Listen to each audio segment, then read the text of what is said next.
Basically, if you're fed up with injustice in the world and you're looking to a day when we'll have a renewed paradise that we can all live in, the Lord is not slow to fulfill His promise, as some count slowness, but is patient towards you, not wishing that any should perish, but that all should reach repentance.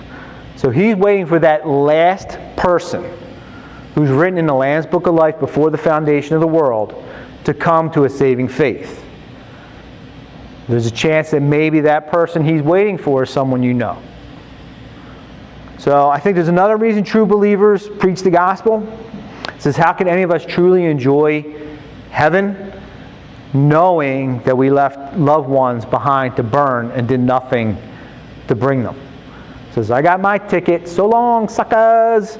It's just not a Christian attitude.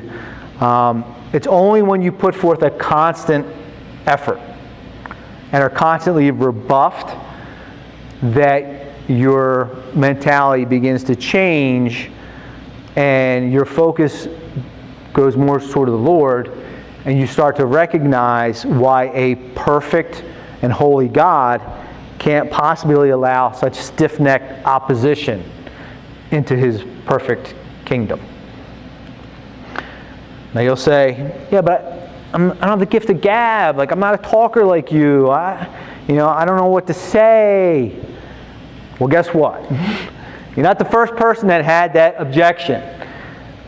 According to Exodus 4:10, Moses, one of the greatest leaders in history, said to the Lord, "Oh my Lord, I am not eloquent, either in the past or since you have spoken to your servant, but I am slow of speech and tongue."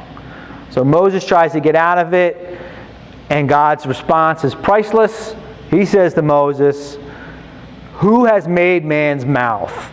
Who makes him mute or deaf or seeing or blind? Is it not I, the Lord?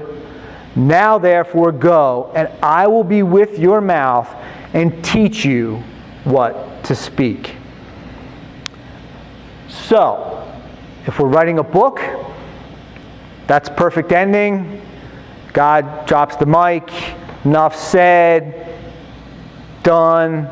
But since this is history and not just a story, the Bible records the positives and it also records the negatives. So Moses isn't content with that. He still keeps, God tells him directly, "I'll be with you." He still says, "Oh Lord, please send someone else." And it's at that point God gets pretty ticked and He rebuffs him. So if you don't want to aggravate God, fulfill His great commission, go out to the lost and preach the gospel to every creation. Now, this concept of God being with us and speaking through us, it continues in the different prophets and it even goes into the New Testament.